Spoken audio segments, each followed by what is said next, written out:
This video is late because of this person right here. I wanted to do my top 10, but he wanted to grind. Hey,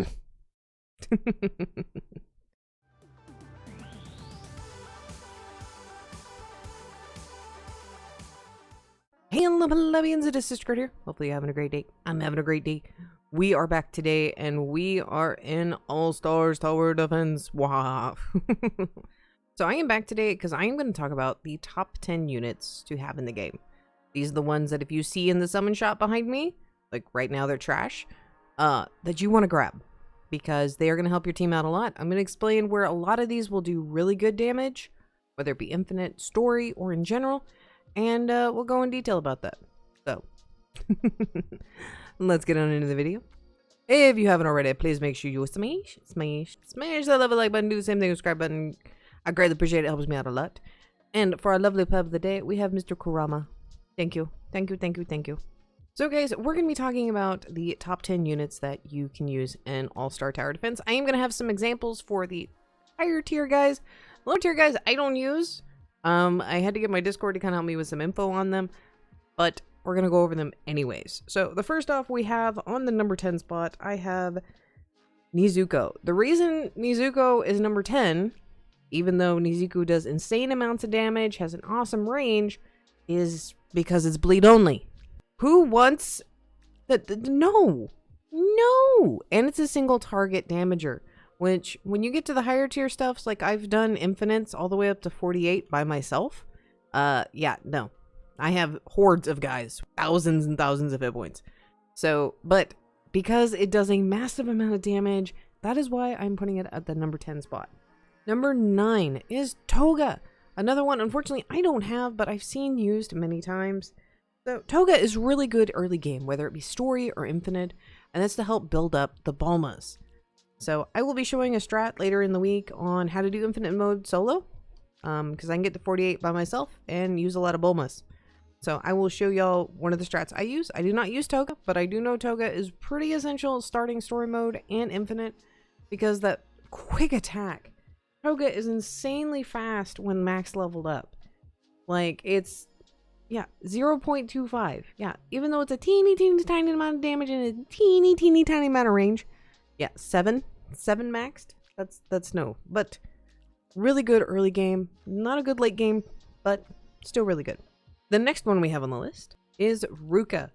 So, Ruka has a decent range, causes a freeze, has okay damage, but this is going to be one of those can use kind of guys. There are better ones that do the same thing, but again, Ruka's a 5-star, so we started off with 2 4-stars that would be a lot easier to get, but Ruka does do a considerable amount of damage, so this would be one to consider, especially for frontline, getting some bleed on some guys so that when they get to your back rows or your Brawleys or whatever it may be, that they already have some damage done on them.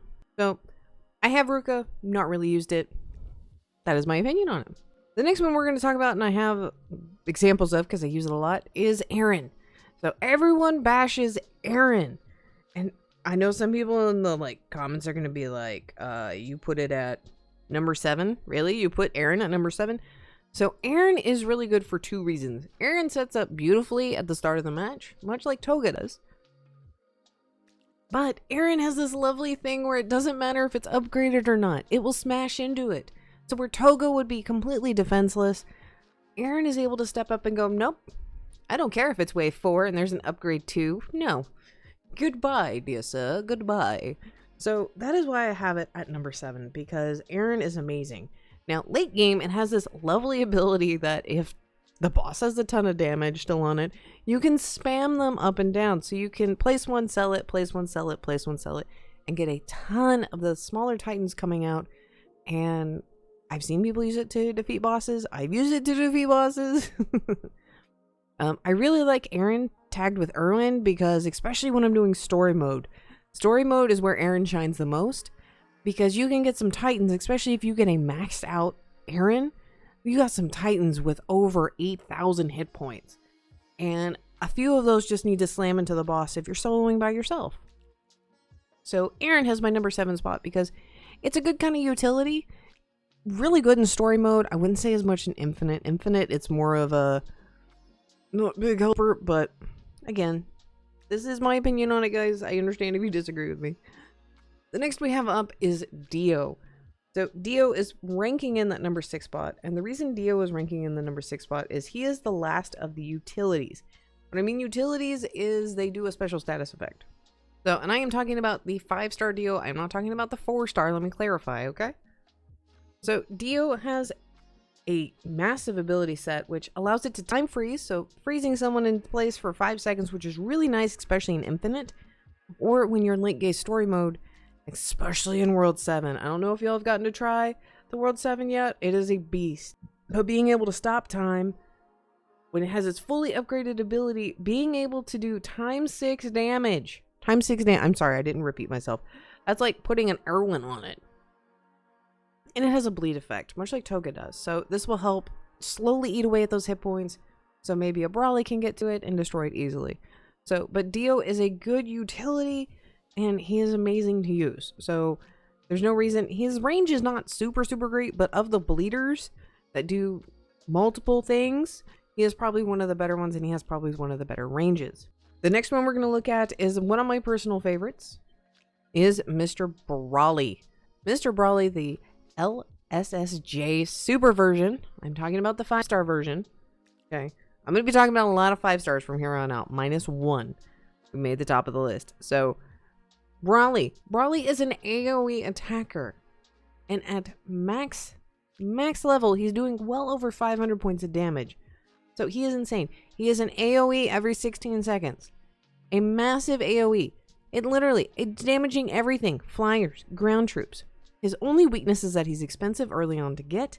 And that can also limit if he's hitting upgrades. So he is definitely a good mid-game and also in Infinite. He is a strong competitor to put in the front to help start wiping out the health and wiping out the lower mobs so that you can have other guys start killing those higher tier mobs.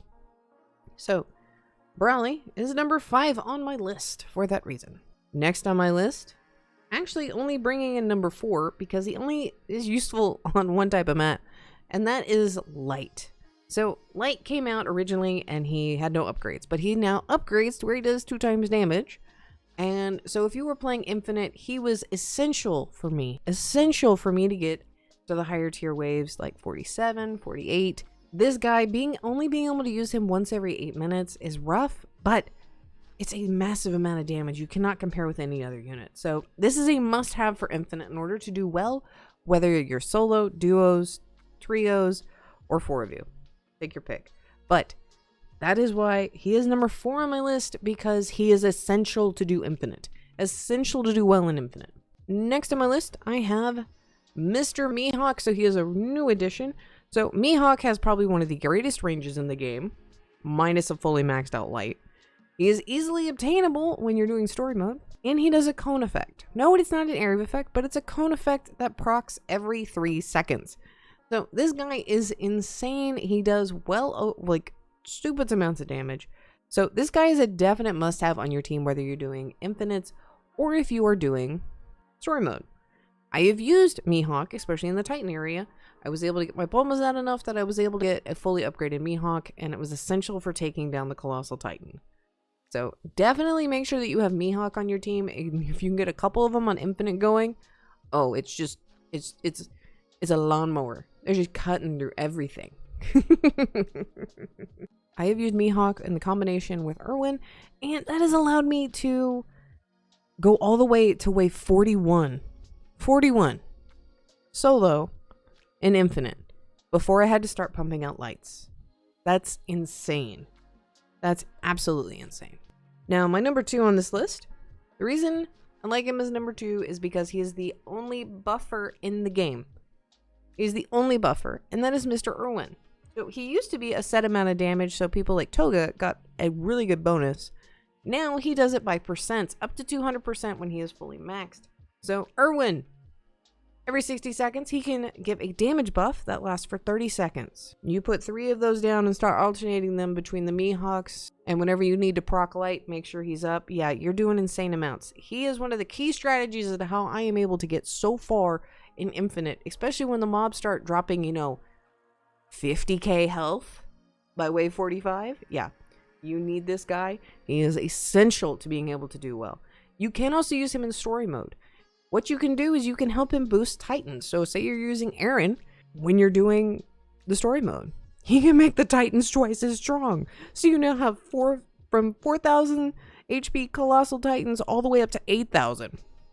That's immediate boss killer. It can also make Brawley go from doing 500 points of damage to well over 1,000. That's an insane amount of damage. So if you ever see Erwin, if you ever see this old guy that looks, it reminds me of Wizard. Yeah, he really reminds me of Wizard. I don't know why. Wizard's one of my mods, but yes, you have to have Erwin on your team. You have to have Erwin. Now, I'm gonna get a lot of grief for this because my last and my final pick is not a damage dealer.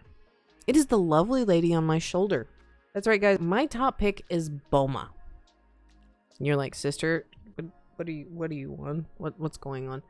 So Bulma, starting out, they're like, Bulma's useless. She doesn't get that much cash. It's not in the beginning how much she can do. If you're using her in story mode, it will allow you to get max Titans out, max Brawleys out, max Goku's out. You literally, any of the others that you choose to use, 5 stars, even if you want to get max Whitebeards, it'll allow you to get 8 of them, plus even more. So Bulma is essential to doing late game story mode, is essential for doing infinites. There's no way you can get light out without Bulma and infinite. No way. No way. And at max, like, if you get her max leveled up at level, like, if her character's level 1 and you upgrade her to, like, max level, she only gives 1,400. A max level 80 Bulma gives 2,360 a wave. You have 8 of those? Yeah, that's a light a turn. Or an upgrade for the light. So, yeah, no. This is essential to doing anything late game. Anything in infinite well. So, Bulma is my number 1 pick because she pretty much, without her, you won't get that far. The rounds don't give you that much without her. So pretty much she's essential. And luckily she's a 4-star. Yeah, let me make sure y'all are seeing this. This is a 4-star. This is a 4-star. So if you were ever in the summon stables and you're like, who should I get? If you see Bulma in either one of these spots, you better be broke in the next 10 minutes if you don't have her, okay? Okay, that is my recommendations, guys. That is my top 10 characters, towers, whatever you want to call them, for All Stars. So hopefully you've enjoyed the video. My very passionate rambling. And I will see y'all next time. Bye! By the way, who else thinks this looks weird? Just why? Why?